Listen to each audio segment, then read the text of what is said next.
Hey, welcome back everyone to another broadcast of In the Trenches. I'm your host, Tom Morcus, and today I sit down with Taylor Lou Dixon, who's the founder of Taylor Lou Coaching.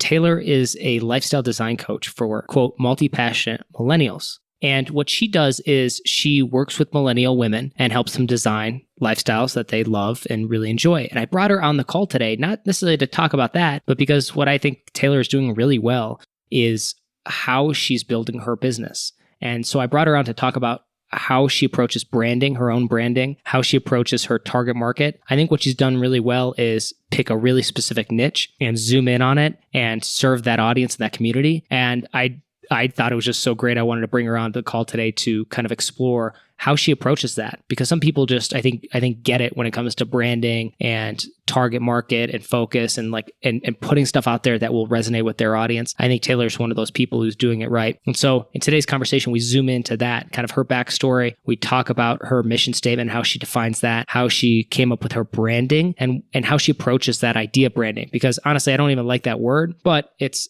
appropriate here for sure. And so it's how do you make sure your images and your messaging and as everything that you do is consistent with your business. And so my big takeaway from today's conversation, besides just the approach to branding and niching down, which is just very evident throughout the entire conversation, in terms of actionable things that I took away, one of them was just that make sure that the stories you're sharing, they're the kind of stories that you could share that would help people and help them to trust you. So they're kind of trust building, they're helpful, they're useful. I think that's something that anybody could take and apply to what they're doing, whether or regardless if they're trying to build a personal brand or not. And so again, this is a conversation that we're zooming in. It's not necessarily about lifestyle design. We don't really even talk about that, really. We just talk about how we can integrate kind of personal messaging, how we can integrate that into our brand, and how to create a cohesive, consistent brand and why that's powerful and useful. So had a lot of fun on this call today. I think you're really going to enjoy it. So without further ado, let's get to it.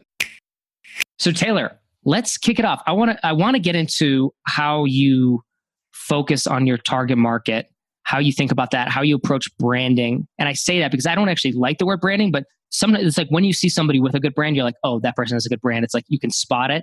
I think a lot of people, when they talk about it, it's hard to understand like what it means. But when you see it, it's like, it's there. And I think you have that. An energy. Yes. Right? An energy. It's not just about the visuals. It's about those feelings that you get when you look at someone's Instagram feed, or even if you meet someone in person. Yep. And you're like, whoa, yes, that's their brand. It's just like consistency across the board. You know who you're speaking to. So that's definitely what I want to zoom in today. But I want to take a step back because I know when we connected in person, it was like, I was really fascinated by how you got to this point. So I want to take a step back so people understand what's that origin story and that led into what you're doing now with your coaching and the brand you're building. Yeah. So I started my first business right out of college, like 2 months out of college. And it came from this sense that there really wasn't a job title that fit my personality whatsoever. I did some job searching. I had like 7 or 8 internships in college. And I've always been an overachiever. And I felt like in those roles, I was specializing in social media, and that's what those internships were all about. And I felt like I knew pretty much more than everyone at the organizations about social media because I was young and because it's something that I had really been passionate about. And when I got out of college, I was like looking for a good like social media-ish position. And I started to realize like I just didn't want to get paid like $30,000 a year to do something that, I mean, this is probably comes from just my college mind as well, that I thought I was overqualified for, right? So I also have entrepreneurial parents. So both my parents were entrepreneurs. And I think that was such a gift because when I started questioning, do I want to work for someone else or do I want to just kind of go balls to the wall and start my own thing right out the gate? My parents were actually pretty encouraging, which I think most parents would be like, absolutely not, no way, get a real job. So that was really cool. And I was living at my parents' house for like 6 or 7 months, just trying to figure out like what it meant to be an entrepreneur, how to get clients, how to build my brand. And at the time I was really focused on building my business brand.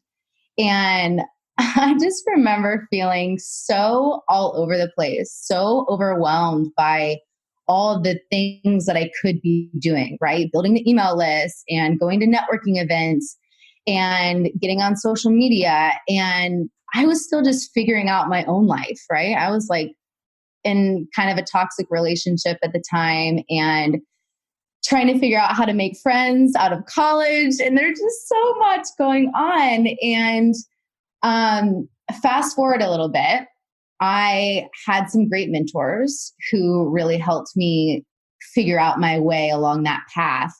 And then it was about year 2 that I felt like I really knew what I was doing. And so on that real quick, I'm kind of curious. So like when you started, did you know what you wanted to get into at all? And or was that kind of also part of the process? Like, okay, well, maybe I have like a bunch of these skill sets or abilities, or like these are paths I could take and trying to, I know there's a lot of people who struggle with that too. Yeah. So I definitely identified as being multi-passionate.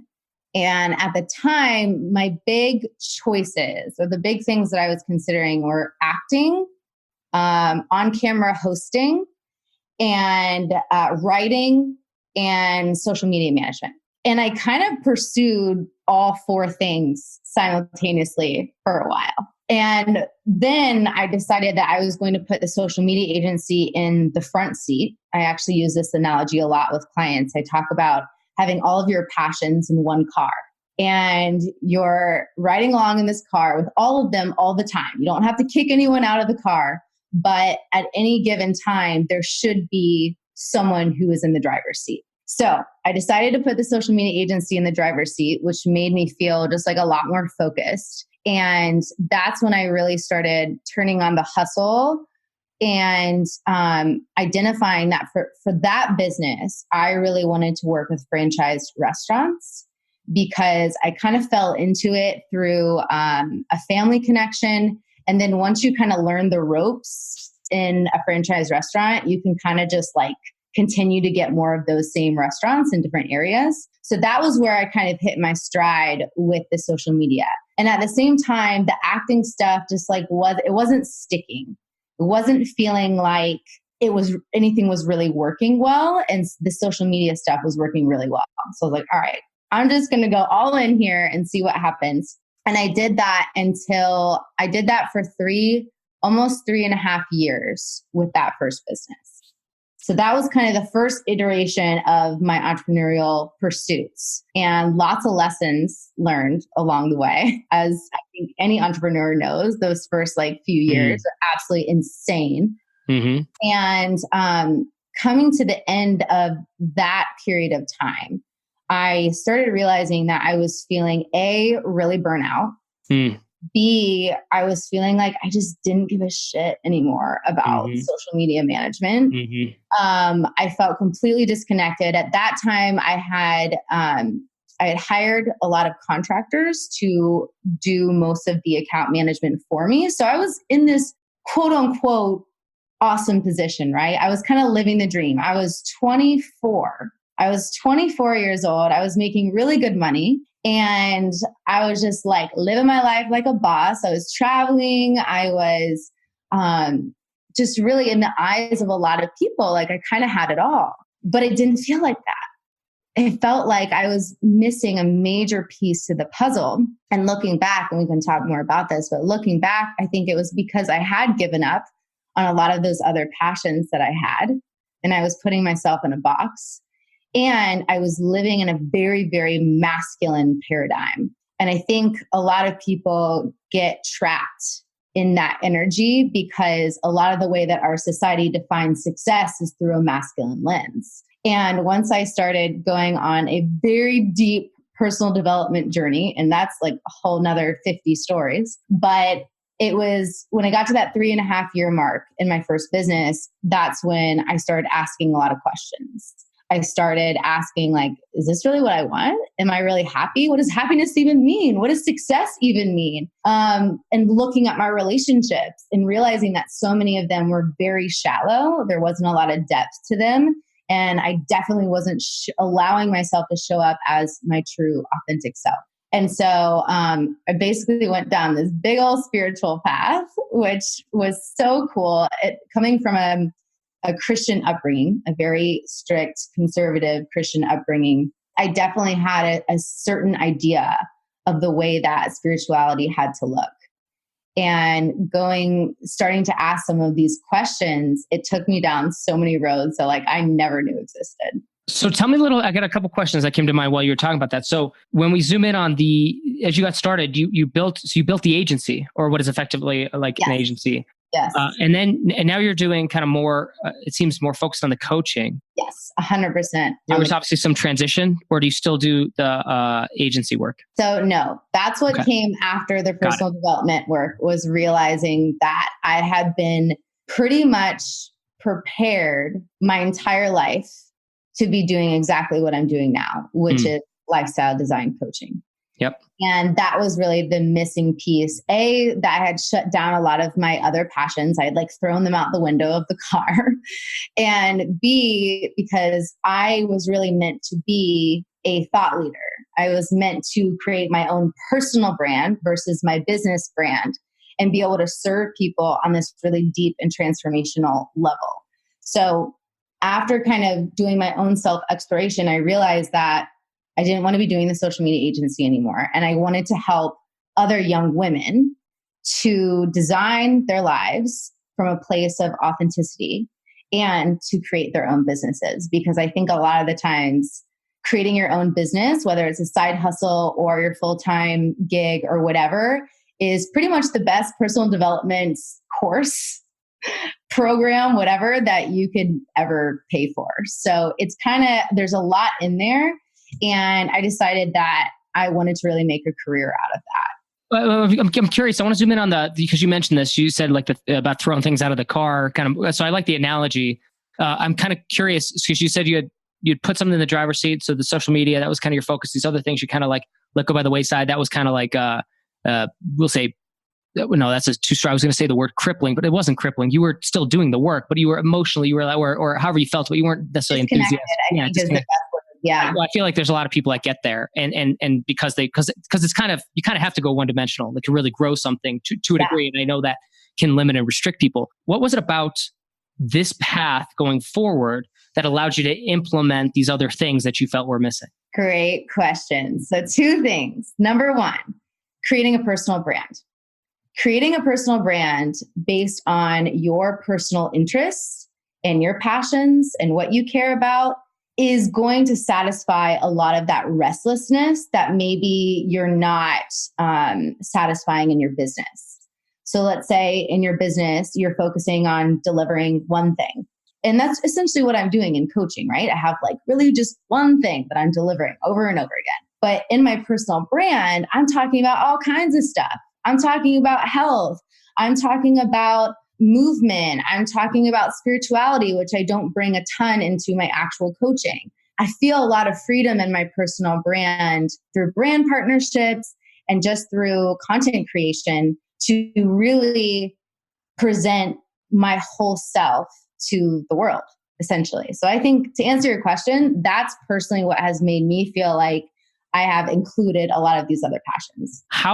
This will tie. This is a perfect segue into kind of the branding side of what you do. How do you think about then the work you do, like the actual offer, so the actual work you do, the offer you have, so on the coaching side, and knowing that that's kind of like focused, like I know you have a very specific target market and you help these ladies in a specific way. But then you also mentioned like now, because you're the personal brand, there's a lot of other subjects you can touch on and talk. I've made a lot of people who have that same challenge and desire. Like there's other things they want to say or talk about. They don't necessarily know how to integrate the two. So I know that's a big question, but I'm really curious about like how you actually approach that. Like, do you compartmentalize like what you do and say, okay, this is going to be for, the business side, the coaching, filling the coaching program. But then this other stuff is like, I'm just curious about this. So this is the topic I'm going to share. I'm going to share it in my way on my platform. And I don't necessarily think much about it. Like what goes into that? How do we think about it? How do we approach this? Yeah, great question. So a lot of it is determining what your core messages of your brand are. And then there's vehicles and topics that can fall underneath that. So I'd say what creates a lot of consistency in my brand is that I have a lot of the same messages, right? Living a life by your own design, right? That's kind of like a big message that's constantly being communicated inside of my brand. But I might talk about lots of things that fall underneath that larger umbrella that don't necessarily have to do with, like, I'm not going to coach you on health, but I'm going to be posting all over my Instagram stories about like 4 sigmatic mushrooms in my tea. Right. So it's kind of a way where, and hopefully this is answering your question, but I think as long as you have the consistency with your messages and the consistency with what you're selling, like your core products, then it can work. Does that make sense? It does. It does. It's probably also nebulous enough where I'm going to ask some questions here to zoom in, because I think this is useful. And I know it is something that people struggle with. So that helps a lot kind of as a framework. So one of the things where my mind goes is what you just described was I could even say generic to a degree. But when I see you implement it, there's nothing generic about it. I think a lot of people get hung up that they have to be like super original, but it's like what you just stated. Like I could probably find 1,000 people who are saying that they're kind of doing the same thing, but they're going to be doing it completely differently than you. Something about what you're doing is working and connecting with people. So I'm curious about, like, you mentioned these like, what's your mission or mission statement or whatever it might be. Maybe talk me through a little bit about like how you actually approach that piece and how broad or how narrow should that be? And then and then maybe we can talk about how you actually, even that example, like the mushroom tea kind of thing, you want to highlight some kind of health related thing, you're interested by it. How do you tie that into the other stuff that you're doing? Mm-hmm. So I'd say that one of my core messages that translates directly into what I'm selling, and it's pretty simple. It's helping multi-passionate millennial women to create a personal brand that represents who they are, design a lifestyle that they love, and launch a business. So it's really not all that original. It's not all that complicated. But it's so specific. But it's very specific. Yeah, and the energy that I bring to it, just when I'm hopping on Facebook Lives and I'm posting things on Instagram or Facebook or in my Facebook group, and the way that I build community around that, I think is really unique and people resonate with it. And I think you kind of were alluding to this, that people do get scared off of like, am I too general, or is the industry too saturated or whatever? And like I just don't believe that. I don't buy into that at all, because even though what I'm doing is specific, I'm not the only one doing it, not by a long shot, but I have no problem filling my programs with clients. I don't. And I think a big part of that is because I am very visible on social media. And by the way, I don't do any paid advertising. Everything I do is through organic. So I show up on social media with my community. I speak my truth. I am very clear on what my brand stands for, what my brand looks like, what my brand sounds like. I have a very, very intentional brand identity kit. And I feel like all of those pieces make people feel like they really know me and that they're a part of my life, right? Yeah. Yeah. It's fascinating because, like, I think you've done, again, I think you do a good job. Like, I think it's, you got it. I think if people check out your website, the Instagram and the stuff you're doing, it's vibrant. It's catchy. It's energetic. Again, like, I think that's what's actually really fascinating. You also, so on the broader side, like your mission, like there's like that mission you gave, or that you just stated, that's the mission. And that one's actually specific. Yeah. Okay. That's the mission. That's the mission for my business. Got it. And so then it's like, I guess, so let me just take this one step further, then kind of roll with the same example, knowing that that's your mission. And maybe I want to extract a little bit out of that as well, but just roll with this for now. You're focusing on, say, millennial women. You're helping them, build businesses that reflect them, or I butchered your statement that you just gave me, but we got the idea.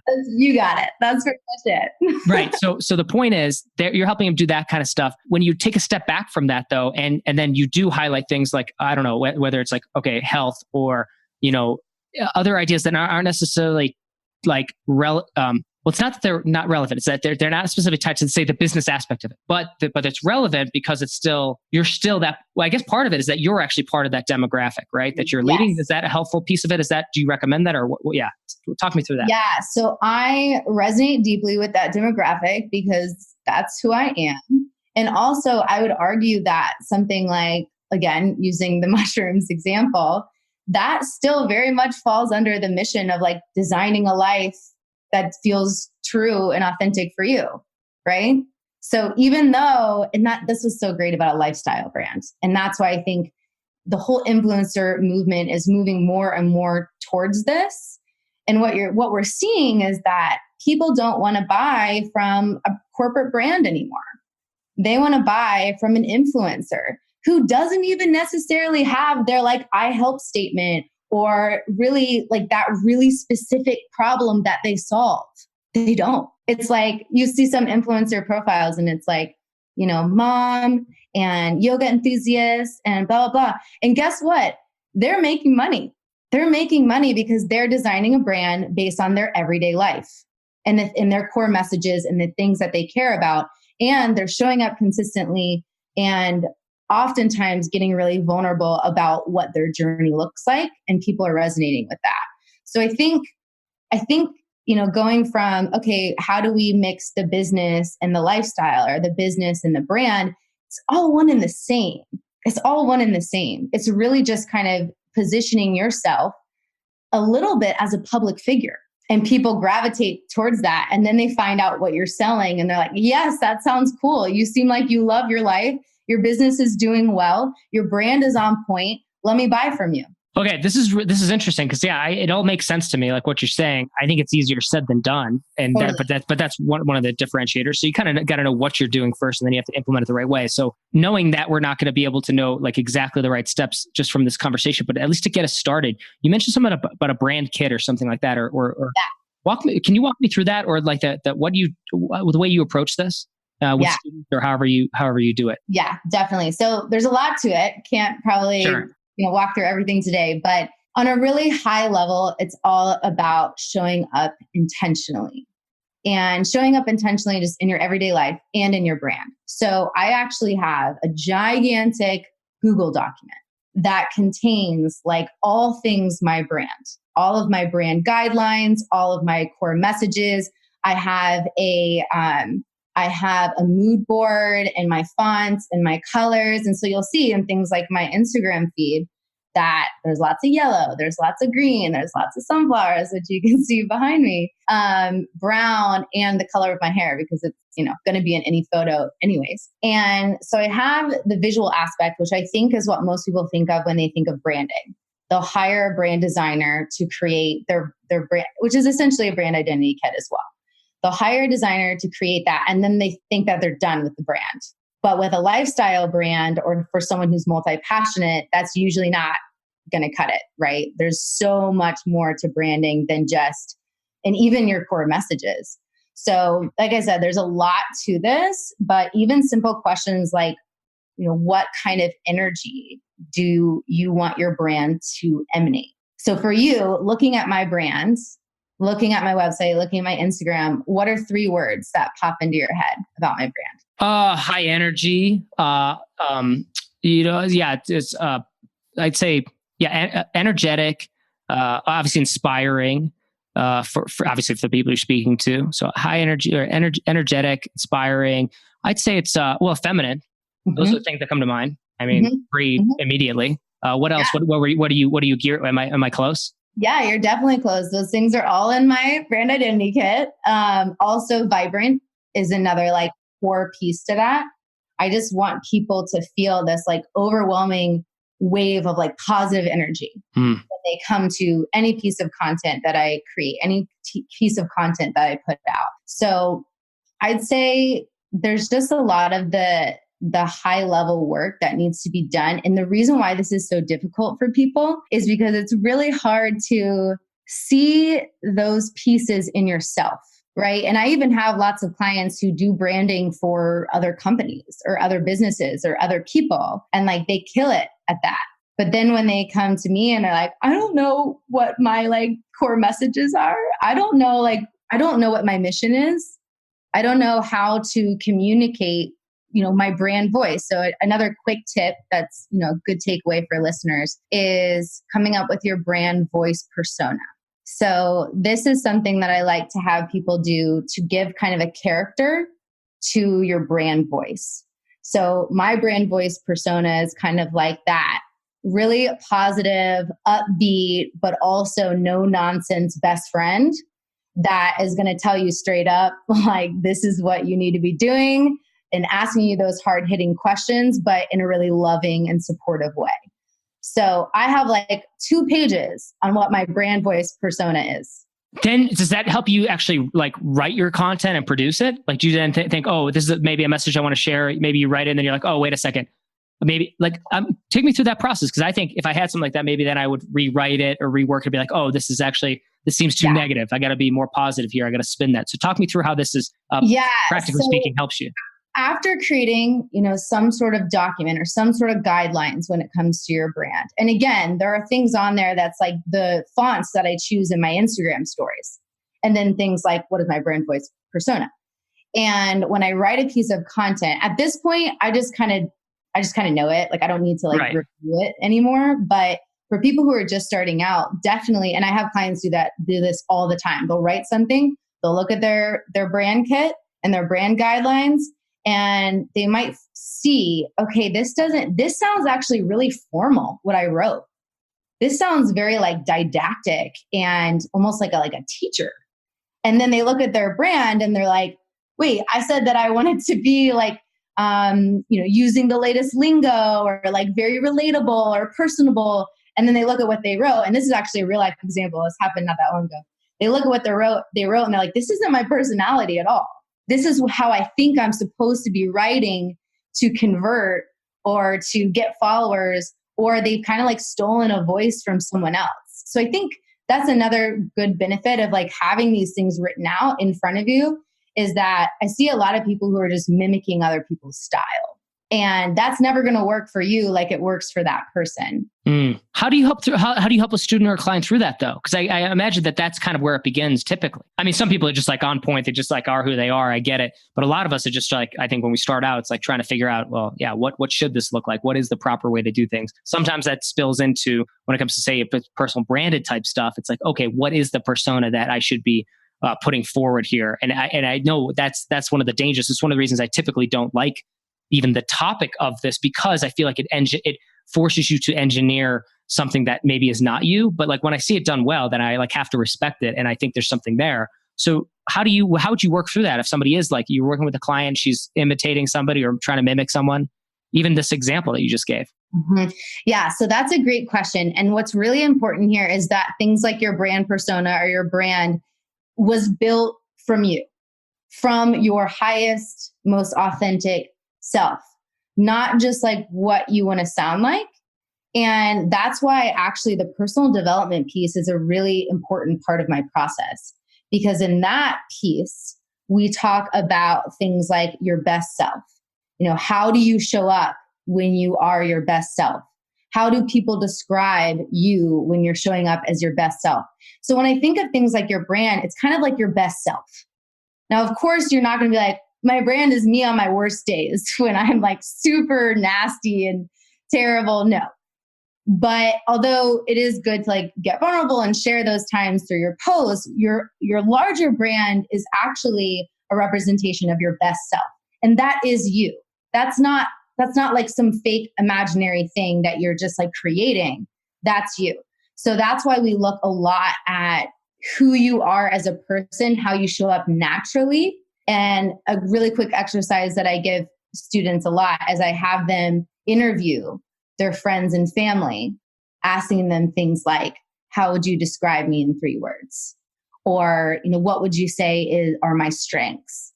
What is my energy like?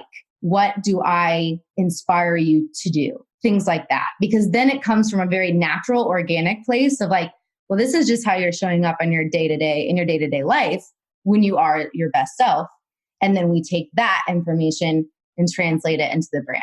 Does that make sense? Yeah, no, that makes a lot of sense. Actually, those are. I feel like that's those kind of questions. I've heard that before in some context, like something's very similar. Maybe it's in the acting space actually, and maybe finding like I'm working. Yeah, but I think it's interesting because it's like one of those things that comes back to it's so useful. I think you need a sounding board, you need a mirror. So yeah, I don't know if it was in the context of this, but I've heard something very similar to those kind of questions that I think. It's so simple. It sounds like you could probably would you get on a call with who would be the people you would actually recommend, like gives you the best feedback? It's like, is it your mom or dad, or is it like your family, or is it friends, somebody that's in your target market? Who do you want to speak to about that? I'm curious, like to get the real, like genuine feedback on that piece. Yeah. So I would say it depends because everyone, parents and friends and partners are going to be different. But I would say you would want a mixture, because you want a mixture of people who you know are going to tell you like straight up what they think. And then you want people who are going to be super encouraging and supportive. And then also the people that, because the thing is you want to take all of this with a grain of salt. And because there are some things, and actually it's just a great personal development tool, because sometimes people realize that the way that they're showing up is not the way that they want to show up, right? So there's kind of this other aspect to it. But also I would say just choosing a variety of people who you know have different opinions, kind of picking and choosing from that what really resonates and feels true for you. Got it. And so the other piece of that though, so I was getting the feedback, and then it was like what you're trying to, with that, you're trying to get, if you're being selective in the pursuit of like, what is the truth, like even if it's harsh, even if it's not like the thing you want to hear, that's probably useful. But then also to find out what your best self is. And then you said applying it then to your business and your industry. So one of the things that if I hear your kind of story, I think to myself, or I know people would think and have like, it might make comments like this or see it and think, okay, well, you're doing a lifestyle design business, so then that's why all these things work. I'm curious, do you work with clients who are not like doing lifestyle design? Like does the same stuff work? Like when it comes to this branding, kind of sharing your personal story, even if I'm not like a coach or something like that, even if I'm maybe in a professional service or doing something else, where is this most applicable, and where does it kind of fade off? And if that makes sense. Yeah, totally makes sense. So I would say that it is helpful when you're selling lifestyle design services or specifically coaching services. If you have a coaching business, a personal brand is absolutely everything. Yeah. And I have lots of clients who are interior designers or graphic designers, or, have more service-based business outside of the lifestyle. And they are absolutely still building their brand in a very similar way. So sharing the personal story aspect, because the thing is, when people feel connected to you as the business owner, they are much more likely to buy from you.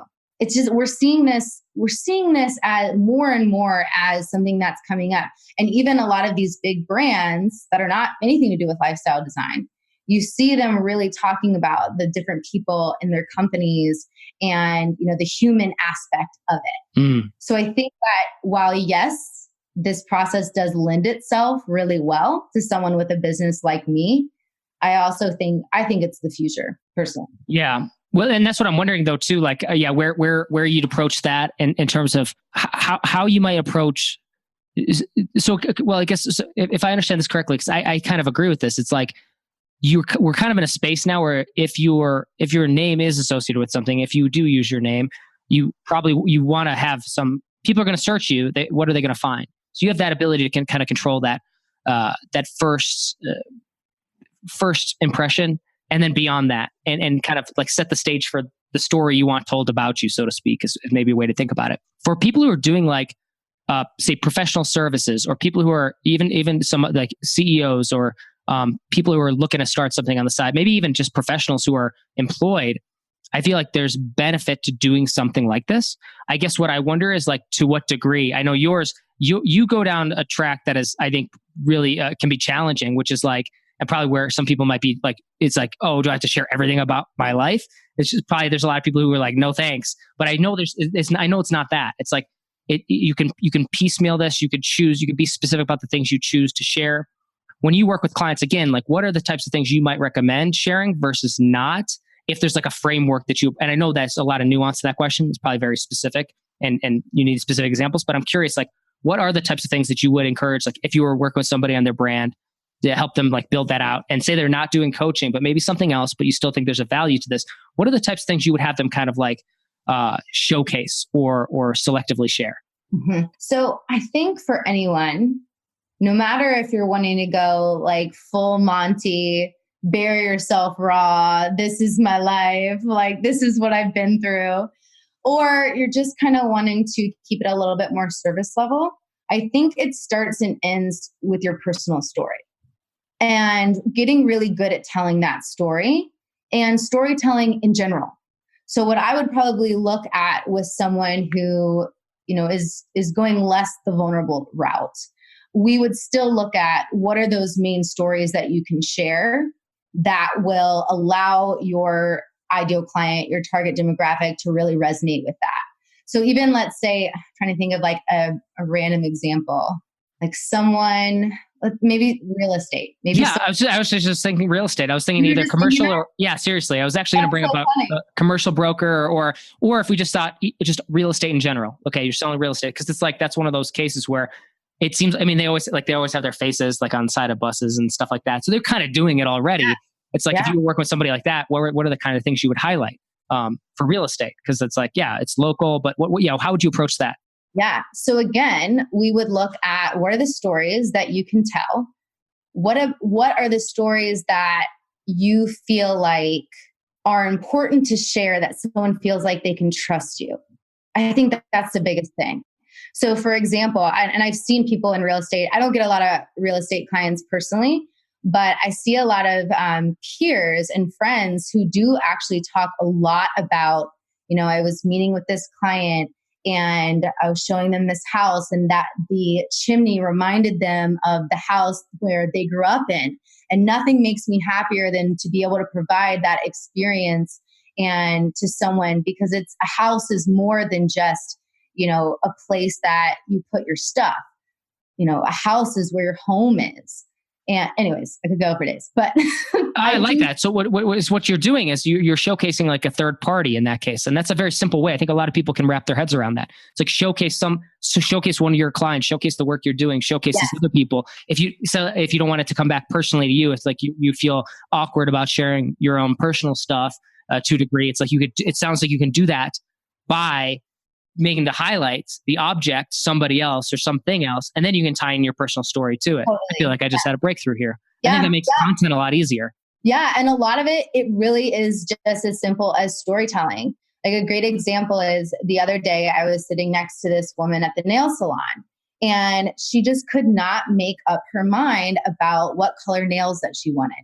She was like looking over at me and see what color nails I had. And she was asking the nail tech, what about this one? But what about this one? And it seemed like she needed all of these opinions outside of her own to actually make a decision, right? And I was just sitting there in my mind and I'm thinking, oh my gosh, come work with me. I will help you really figure out like, what are your own opinions? What do you really want out of life? So anyways, again, I could go on with that story, but that's a simple example of just like something that I saw in my day to day. And I shared that story on social media. And a lot of people resonated with it because it's also kind of a metaphor in a way. Mm-hmm. And metaphors, and this is a whole nother route. I'm very into the reprogramming of the subconscious mind. I'm certified in NLP and hypnotherapy. And the subconscious mind understands metaphors very, very well.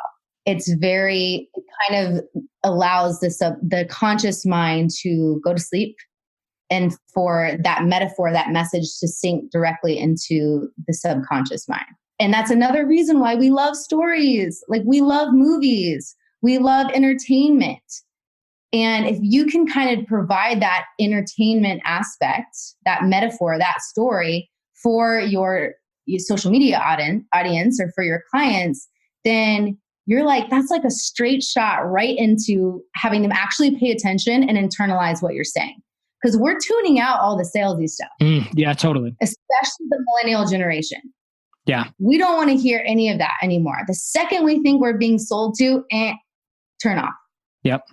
So that's why I think, and this is kind of coming full circle a little bit, I hope, the personal branding stuff, learning how to navigate that, I think is going to become more and more crucial when it comes to sales.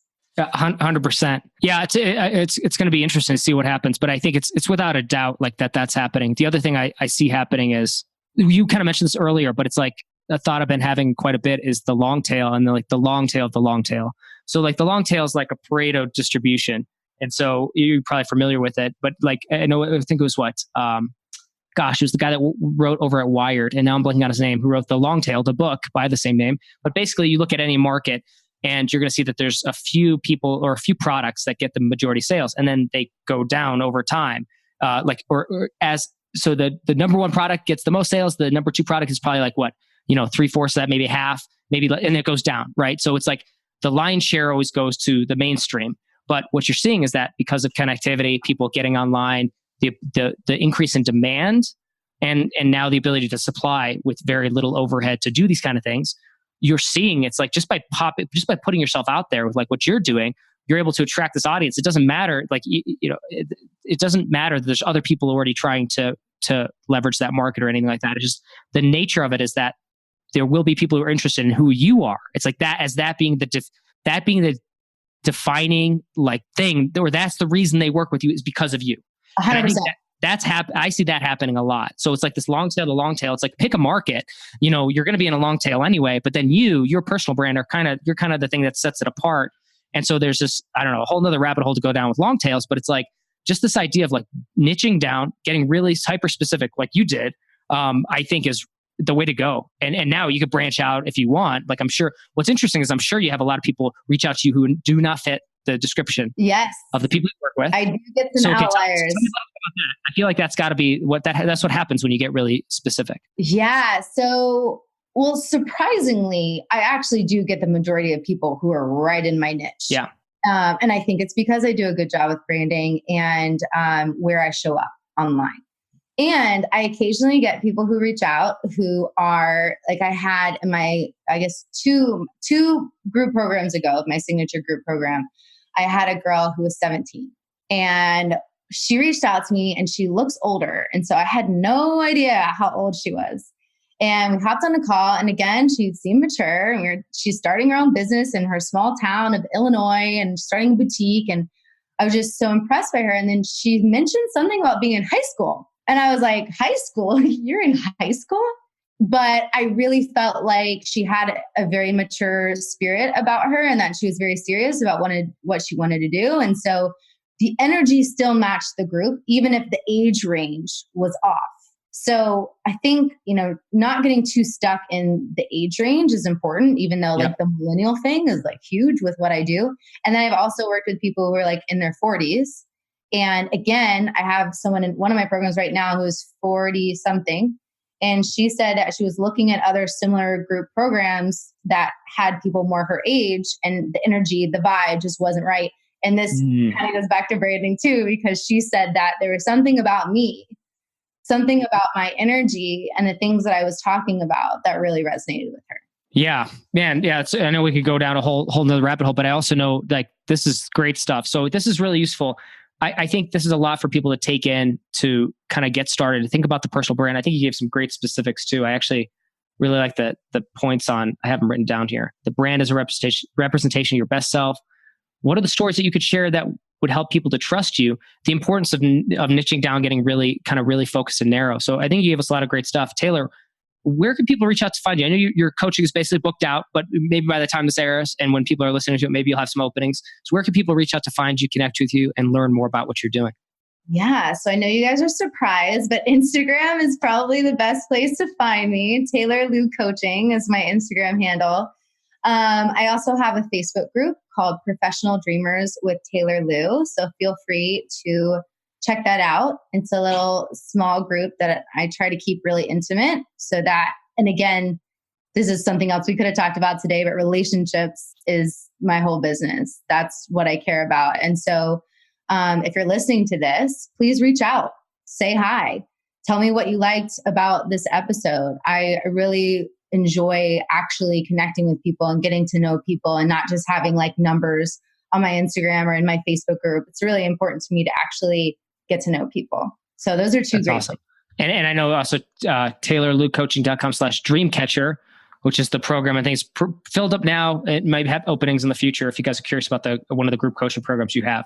So that'll all be in the show notes as well. Taylor, thank you so much for being on In the Trenches. This was a real pleasure. Thanks for having me. This is awesome. I feel like you had some great questions on branding and challenged me a little bit, and I love that. It's good. It's good stuff. That's why we're here to learn by having these conversations. So this is great. Thank you, Taylor. You're so welcome. Are you trying to grow your online business, but struggling to get new customers consistently and predictably? Are you tired of working nonstop only to see your income plateau? Are you ready to step off the hustle hamster wheel, as I call it, and step onto a path of predictable profit that you can scale as much or as little as you want? Don't worry, you're not alone. I've been there. When I first got started, I didn't have a clue what I was doing. So I started reading blogs and listening to podcasts by people I respected and wanted to learn from. I slowly but surely put their recommendations into practice. But because I wanted to do it all myself, maybe you're something like that, right? You love to do it by yourself, learn through trial and error. Well, bottom line is it took forever. Results were unpredictable when I was first getting started. I wasn't sure where to spend my time, money, and energy, and shiny penny syndrome got the best of me on more than one occasion. For many entrepreneurs, the amount I sacrificed, working literally nonstop in some cases in my spare time, and 12 and 14-hour days routinely after going full-time, combined with the endless fog of war, aka that uncertainty that I had to deal with at all times because I was going it alone, I think that would have been enough for most entrepreneurs to throw in the towel. But I was persistent, focused, and I stayed humble. Day after day, I worked to grow the traffic to my website, increase my list of subscribers, and generate a healthy living for my ebooks, e-courses, and other digital products. At least that was the goal. But maybe more important than the work was that I paid attention to what I was doing, including what worked and what didn't. Eventually, I discovered a predictable pattern of growth. And so what I did was I just doubled down on those things, and I scrapped or sidelined the other things that weren't working so well. Finally, 2 years after resigning my commission as a captain in the Army and going full-time on my online business front with my blog, with my podcast, etc., I replaced my income with digital product income. 2 years. And so if that's where it stopped, I would have been happy with it. I would have been happy with the results. I wouldn't have complained. I would have been very content just replacing my income. But the bottom line is it was so much work. I wanted to, see if it could go somewhere else, right? So I just kept doing what I was doing, but better, faster, and more effectively. Again, just kind of applying the same system that I discovered from seeing these patterns emerge, right? So I implemented it, I kept doing it. And eventually replacing my income turned into doubling my income. And then that turned into a little bit more and a little bit more. But not just that, it afforded me the freedom to dictate my day and also choose the projects I want to work on the schedule and on the timeline I want, and to work with the people I want to work with. And to me, that's like a whole new level of freedom, especially coming from the military. It's something I've never really had that level of complete autonomy until I became my own boss. I started my own business, and until it became profitable enough for me to start to take a step back and actually reap the rewards of it. Because it's not all just working. And I do believe it's hard work. And I'll always say that. Nothing about doing this stuff is easy. But at the same time, you've got to reap the rewards at some point and take some of that profit, even if you're just reinvesting it into new assets and things like that. Bottom line is, it can't just be work, right? Entrepreneurship and business is about that result that occurs, the value you've created and the profit, that piece of value that you've captured, okay? And you want to be able to reap the rewards of that profit, of that value, that little sliver of value that you get to capture, that you get to net, right? You want to be able to take advantage of that. Otherwise, the entrepreneurship game really does become just a grind. And for, I think, a lot of entrepreneurs, unfortunately, it becomes meaningless, and that's when they quit.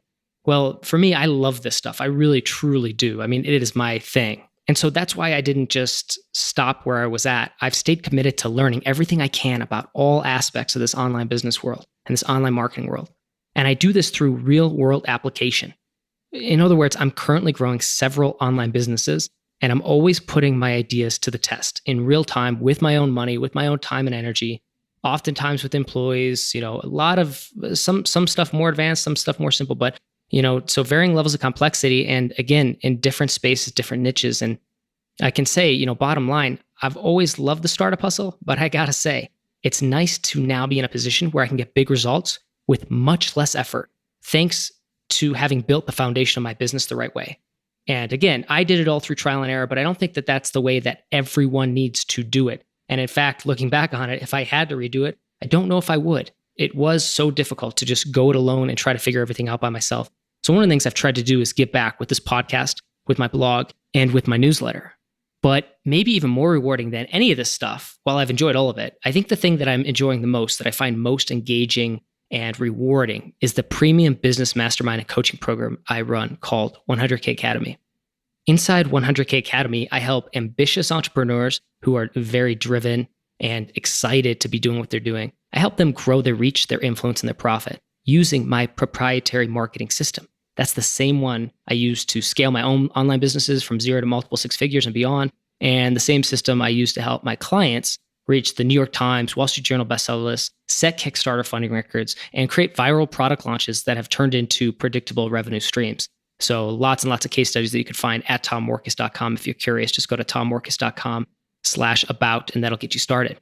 Most importantly, this system is one that 100K Academy members and alumni have used to achieve tremendous results, like Alexa, who used it to have her most profitable year ever, or Tina, who used it to make 5 figures from a sales funnel that she can now replicate and scale, and that's exactly what she's doing.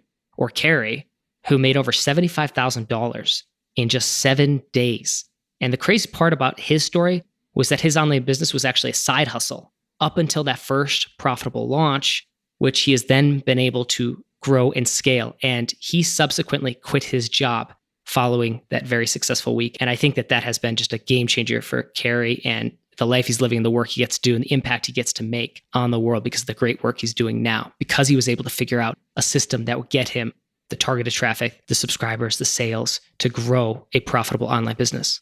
Bottom line, if you want to grow your online business from 6 to 7 figures, but you flatlined or you're struggling, or you just want to be told what to do and when to do it and in what order, right? And you want a system that is predictable and scalable and isn't just, another shiny penny, but actually will fit right into your business. It plugs in and is something that you can truly grow. I want you to go to tommorkes.com/academy. That's tommorkes.com/academy. Academy is spelled ACADEMY. Go to tommorkes.com/academy, and you'll find a page on my website with more details about 100K Academy, the business mastermind coaching program I run, as well as instructions on what to do next. Again, that's tommorkes.com/academy. And if you're serious about growing your reach, influence, and profit, just follow the instructions and we'll be in touch, okay? Again, tommorkes.com/academy. Go ahead and head